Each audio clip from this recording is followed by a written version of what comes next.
Hey, aloha. I'm here with Richard Brooke. That's with an E on Richard. And it's really nice he stopped by. Friends with Tom, Big Al Schreider. And so Richard called me up. Of course, I was a little taken aback and said, "What do you want?" I want to be on your TV show. So we had some fun with that, and because a lot of you know we're about Give More, Get More. We're really excited because a really great story about network marketing and about changing your life. So Richard, thanks for being here. You're welcome. Recently married? Yes, recently married on Oahu, and my beautiful wife Kimmy and I are here on Kauai checking it out, doing a little house hunting. It's beautiful. It's a beautiful spot, and we're glad you're here. So just let me tell you a little about Richard if you're not familiar with him. He was on a couple of magazine covers. Networking Times, that's important. But what's really important is Success Magazine. Everybody knows Success Magazine, the whole litany of it and everything. Actually, the first person in network marketing to be on that cover, and at that time became the biggest selling issue of that magazine. The 100-year history of Success Magazine, which just goes to show the power of the network marketing community. Because they gobbled that issue up worldwide, because it's the first time network marketing had ever been positively featured in a mainstream magazine. And it was actually Blake Roney and me on the cover. I was in the center. He's a little picture to the left of me. He went on to build a $4 billion company. So just goes which is really great, because I think what's happened, I think the real allure of network marketing, you tell me what you think, but the real allure of network marketing is the story that's inside every story, which is the hero's journey. And a lot of times on magazine covers, you see the Oprahs or the Robert Kiyosaki's or something like that. But what's magnificent about what happened for you in the industry is that's what's nice about network marketing is it really is a level playing field. If somebody really wants to do it, they can do it, and they don't need a big bankroll to build a big business. Anybody can do it. You and I are great. Well, I mean, you know, it's not a joke. It's a fact. I mean, you sold fish. I cut chickens. Anybody can do this. You got $500. More importantly, you're just willing to be coached. And if what you're playing for is bigger to you than avoiding what it takes to be successful, you're a deadlock cinch. Right, which is fantastic. And I think that's an important part of your story, that you were working with chickens, okay? Little did you know you'd spend the next 50 years trying to get people to call their chicken list, right? So you still can't get away from it. But fundamentally, it was working with chickens and got involved in network marketing and went from sort of a level entry or just making a living to building an organization of over 30,000 active distributors, which I think is important. A lot of people have a lot of zeros in their group. 30,000 active distributors earning over $40,000 a month.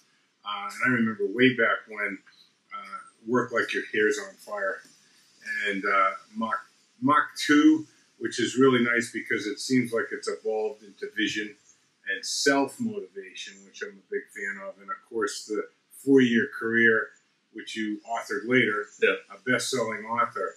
But I wanted to ask you a question about this book because I think it's important, you might not. But in reading this over, thanks for sending it to me last night. It's really fantastic. I've read it before, but it's like, when did they put this new stuff in here? But you talk about early on you were being counseled or coached, and it was suggested that you read Think and Grow Rich, and you thought it was baloney. Tell us what that was about, and then what changed for you? Well, you know, I think evidenced by my average D- in high school, and I never went to college, I'm not an intellectual. And I really struggled with Think and Grow Rich. You know, it's dense. You could read that book 100 times for the rest of your life. You know, it's like you say, it's not something to read, it's an exercise. And I just wasn't ready for that kind of deep dive on studying all these new concepts. And then, of course, the whole idea of lying to yourself about how confident. It just struck me weird, and so it actually took utter failure. I didn't break through. I didn't actually start applying the principles in Think and Grow Rich until I was driving a borrowed car, living in a studio apartment with no furniture. I had to get that far down before my way, obviously, wasn't the highway. And so that's when I started applying it. And how was that for you in the early iterations? You started, so you surrendered a little bit. You say, and you're finally surrendered. You're reading the book, and I know you're into affirmations and all that. But, what was that transition like? Because I know when W. Clement Stone gave me Think and Grow Rich, and he said, this is not a book, it's an exercise. This little bow tie. I'm like, whatever. I was 22, and it's like, whatever. I'm not listening to a guy with a little mustache and a bow tie. And so, luckily for me, there were several moves early in my life, some of them with trash bags in the middle of the night, right? Some with stuff thrown out the window. But that was the one thing that I carried with me. And when I was really down and out and failing for the 6th time in network marketing, I reached for the book and started the exercise. I know what it was like for me, but when you first started that journey of self-discovery and personal responsibility, how was that for you? And was there a major thing that shifted, or was it just sort of an entire movement within you? Well, I've done whole days answering that question because I really believe my career is defined in about an hour. I'm 38 years full time, but everything happened in an hour. Wow! And so, one of the things I know that you and I both teach people is you don't have to, whether it's Think and Grow Rich or whatever you're studying, you really don't have to do very much to get some traction and just do some things a little tiny bit different. So I probably had been studying and doing the principles in Think and Grow Rich for about 2 months, and an opportunity came up. But opportunities are coming by us all the time. We're like the trout in the eddy, and the food's coming by all the time. But whether or not you recognize it, so I just recognized an opportunity, and the opportunity was a customer. We all have customers. This guy bought some product, and he wanted to buy some more product, but he lived 3 hours away. I lived in Des Moines. He lived in Cedar Rapids, Iowa. It was the middle of winter. It was horrible weather. And so, one of the things I know about this work is as you start to open up your mind and as you start to develop a different way of thinking, you see an opportunity, and then what you make up about the opportunity, that's everything lies right there. So, I teach people that when you're self-motivated, you just tend to make up green lights instead of red lights. If you make up red lights, you're dead. Make up green lights, you're going to move a little different. So this guy was 3 hours away. He wanted another bottle of product, which is $13 worth of product. So I made this up. This defines my whole career. I made up, well, if I drive 3 hours, I'll probably buy a case. He'll be impressed, right? 3 hours? That's $180. That was big money. In 1979, $180 for a guy who's driving a borrowed car, that was big money. Big money. So I also made up, well, if I get there around noon, 3-hour drive through an ice storm, they'll probably buy me lunch. And I made up, if I have him for an hour, somewhere in that hour, the opportunity is going to come up. It's got to. So I drove to Cedar Rapids, Iowa. I got there about 11:30. And he says, I can't believe you drove 3 hours through an ice storm. I said, it's no problem. He says, you want to have lunch? I said, sure. And so we had lunch at the Village Inn right there on the river. And halfway through lunch, he says, is there any money in this? And I said a couple of things in the next 2 or 3 minutes that define it all. I looked him right in the eye and I said, it'll blow your mind. I don't think I could have said it that way 2 months earlier. I'd be so embedded in, I'm so frustrated. I'm so embarrassed. I'm such a loser. I'm driving a broke car. This doesn't work for me very well. I just had a little bit different confidence because I was doing the exercises. I said, it'll blow your mind. He said, well, show me. So I showed him, forward, get forward, get forward, get forward, get forward. Everybody's, And he said to me, in a way, Mark, that nobody had ever said this. He said, I can do that. He looked at the yellow pad, and he said, I can do that. And I said to myself, you can. So then he says, what do I do next? And each one of these, I mean, you can probably see if I hadn't gone to Cedar Rapids, if I hadn't planned for lunch, if I hadn't said it'll blow your mind, if I'd have said, well, I'm kind of, you can make some money. I know some people, but, he might have not said I can do that. Right. But then he said, what do I do? I said, well, this was on a Thursday. I said, there's a big regional on Saturday. The president of the company is going to be there. And I didn't say, oh, boy, sure would be nice if you could make it. And I know it's a 5-hour drive. You can't fly from Cedar Rapids to Kansas City. And, I just said this. I said, you got to be there with people. And I've talked to people for hours about just the with people. Just those two words might make or break my entire career. He had 2 people at the event. And one of them went on to build this humongous organization in states that I never went to and worked. Right. So, it doesn't take very much work to change the interpretations about opportunity. You see a name on a names list. So I'm going to call Mark and Vine and say, hey, maybe tell them about my opportunity. Oh, no, they wouldn't be. That's a red light. Well, if you say to yourself, oh, no, they would, or they're too busy, or I don't know what to, you're not going to call them. Right. But if you just happen to make up, this could work, you're going to call them. So it doesn't take very much personal growth, personal exercises, building that confidence to turn those red lights to green lights, and then now you get traction. Now you get success. And, this one guy, his name's Jerry Schaub. He made me $100,000 in the next 12 months. It was worth the trip. Yeah. It was worth the ride. Worth the story. I love that metaphor of red light and green light.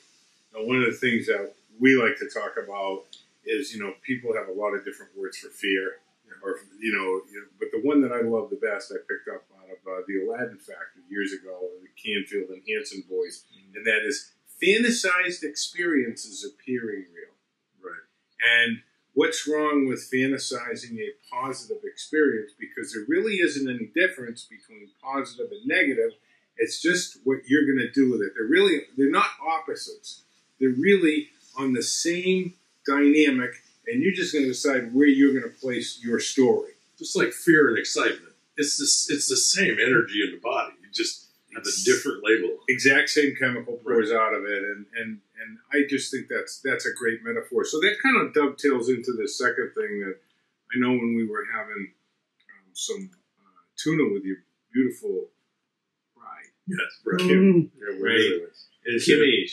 Okay. I said, I'm stealing this thing. And you said, go ahead. I didn't do it, but we hope vaguely, but we dread precisely. For sure. I think in this particular chapter, which you call visions, you couldn't have picked a better one, or your editor couldn't have picked a better one. That's fantastic. Can you talk about that a little bit? What happens? Because the way Dave and I look at it is the way that Dave and I teach, which is, I think we're just using different vocabulary to say the same thing, is that as long as you're attached to the past or the future, you can't be in the present, which is where the real future is invented.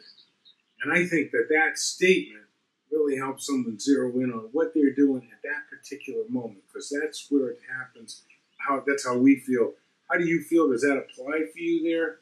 That the imagining of something negative or positive is vague when it's positive. How does that work for you? I mean, that's an old quote. That's hundreds of years old, I think. But it speaks to the condition of our culture, where we empower each other just culturally to, okay, something bad happened to you, and then let's rehash it 1,000 times over the next 20 years. I mean, it becomes a bedtime story, and you have it memorized. It's like Mary had a little lamb, and they all died. It's just negative, and we're just in the habit culturally for really thousands of years of focusing on the negative things that happened in our lives and rehearsing them over and over and over again. Right. And as you know, thinking for Rich, the subconscious mind cannot tell the difference between a real experience and one vividly imagined. So, if your little lamb died when you were 7, but you keep thinking about it over and over again, it's like your little lamb died every 30 minutes for the next 20 years. Right. The problem with rehearsing a story that way, as you're talking about, Dave likes to say, the problem with having a story is you have to live up to it. Right. And if you say it out loud, your subconscious mind has no defense against your voice, so it believes it. Absolutely. And so I know the work that you're doing by creating a university of people that are learning the answer to the secret. We were talking over lunch, the secret. What a beautiful film for an hour about, hey, there's a secret. And, well, what's the answer? What is the secret? You guys are teaching that in the university, and it's as simple as teaching people to master how to think in such a way so that, whatever it is we want that's a worthy ideal, we have the thought skills to manifest it, which is both attracting and also acting. Right. And so you're doing beautiful work there, but there's not very many people in the last couple hundred years in our world that have been doing that work. Most people have just been practicing how to worry. Yeah, and I love that. Just making overheads. This is the great thing about getting together with people like Richard, and do it whenever you can, folks. Because if I gave Richard $10 and he gives me $10, nothing really changes. But just the sharing of ideas and some ideas that Kim had, this is Kimmy. Thank you. How did two guys end up with two beautiful we're network marketers, man. Or there is a God, probably both. Right? But basically, the idea of getting a clear mental picture of what you want and living in that spot, but paying attention in the moment. Totally. And that's what I got a lot of what you were talking about outside, is that it's about the now. It's about what can I do now? Right. Like the ride to Des Moines? Yeah. Cedar Rapids. Des Moines to Cedar Rapids. Des Moines to Cedar Rapids. All right, so we'll go to one more section here that I thought was really interesting. And this one's from my wife, the fabulous Davie, who, let's leave the Bible out of it, okay, so there's no debate, but she says the greatest book ever written is the dictionary.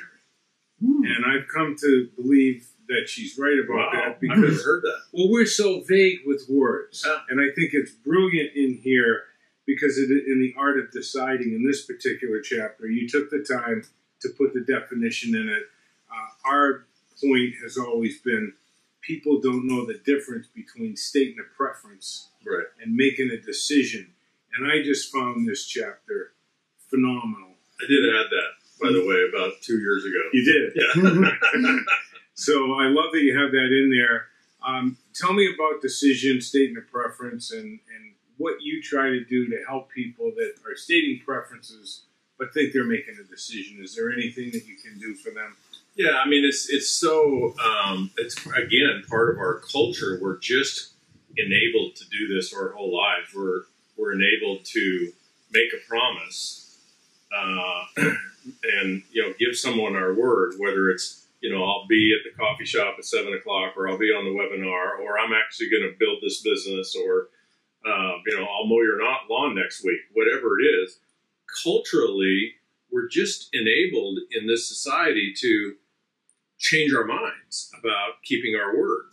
And so what's valuable as a leader in building a network is to listen for when is somebody, you may call it a preference. I call it a decision of convenience. So, you're you said you're going to show up at the meeting Tuesday night at 7 o'clock. Well, yeah, this is Saturday.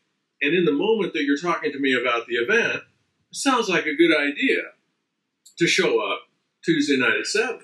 But the problem is Tuesday evening at 5. It doesn't sound like a good idea anymore. There's a million things that happen between Saturday and Tuesday. One of them might be the cold beer that's in front of me and my favorite TV show. It just doesn't seem like a good idea. So culturally, we're just all in the habit, and we enable each other to make these kinds of decisions, which they just don't have any substance. They don't have any integrity. And most importantly, for ourselves, they don't have any power. What has power is making a promise to yourself and then keeping your word. So what is your integrity with your word? What is your relationship with your word? What does it mean when you make a declaration, when you decide, I'm going to do something? What does that mean? To most people, it doesn't mean anything. It means in the moment that we're talking about it, I decide I'm going to do this. I'm going to do this. I'm going to do your university. I'm going to do your program. But, a week later when you actually tell me what I'm going to have to do it, I don't want to do that. Well, the Red Sox and Yankees are playing. Right. That seems like a better idea. Exactly. And one of the things that we gleaned out of Hanel, which is the sort of the lineage into Think and Grow Rich, was that, and we're adamant about this with our business partners when we were doing network marketing and now with what we're doing these days and trying to actually, and you can tell everybody, okay, the secret is there isn't any secret, okay? It's everything you need is right here. You just have to master the gifts you were given. And the W. Clement Stone said, get the cobwebs off, right? And being around a guy like Richard will get the cobwebs off pretty quickly. No BS. But basically, he says, don't start anything unless you're going to finish it. And we start them off with an index card that says, I promise to take the trash out. Some chore that they can do by themselves that doesn't take any friends, any heavy lifting or anything. And down at the bottom, they sign, I always keep my promises. Beautiful. And they read it, and they get it done before that week. And then the next week, they add another one and another one because the subconscious mind doesn't know the difference. And over the course of 26 weeks, we just raise the ante a little bit because the habit of keeping word, I just love what you said about that. It is a cultural problem. It is. It's taking your table, but that exercise is beautiful. You're taking an atrophied muscle, and it's weak. And so about the most I can maybe do is take out the trash because I can't ask anybody to help me. And so you work that muscle and then you add on to it over.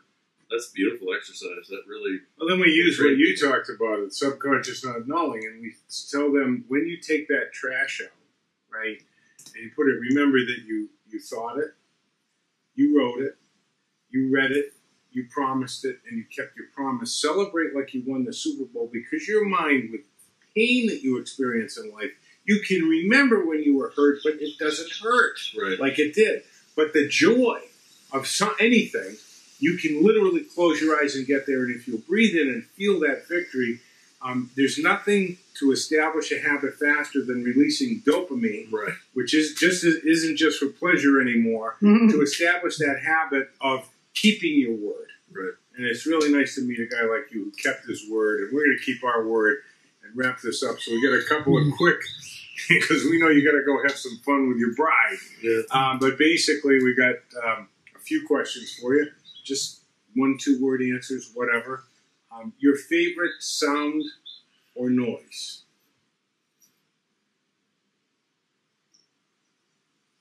Ocean waves. Nice. And your least favorite sound or noise? Horns, car horns. They don't blow them over here. I noticed it. I haven't heard one. Which is great. Your favorite word do you love most? Fun. And your least favorite word? Hate. Interesting. What occupation, other than a 38-year lifer in network marketing, would interest you or would you like to try? 2. Out of high school, I wanted to be a forest ranger, but you flunked out of high school and you're not going to college, you're not going to be a forest ranger. I would have loved to have been a forest ranger as a kid because I grew up on a ranch. But as an adult, if I ever did something just to satisfy that itch, I'd do real estate. I love real estate. Yeah, fantastic. Yeah, I need to tell you, after meeting with this guy and having lunch with him and everything, I think he could have built a network marketing organization in a forest ranger station. Just a magnet, okay? And what occupation would you really never want to try?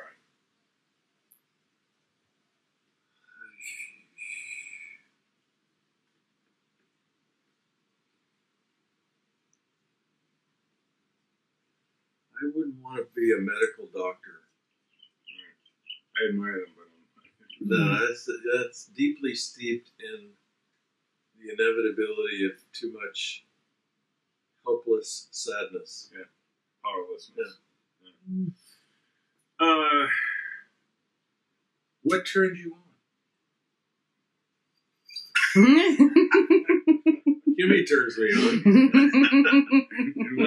Adventure turns me on. Contribution turns me on. Watching people turn on, like doing the work that you do, watching people get it, watching people shift their whole life, watching people walk out of an exercise, never the same. That turns me. What turned you off?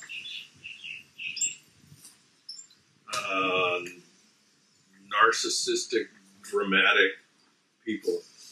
I'm sorry, I was thinking about myself. Because we do this with everybody, so you get to know them, and you compare this to the, we actually did this recently with it. He calls himself a recovering attorney that has now found a home in network marketing. Your favorite cuss word? Oh, I can't say that on video. Don't worry, we're going to beep it out. Well, yeah, I do love it in the right company. Okay.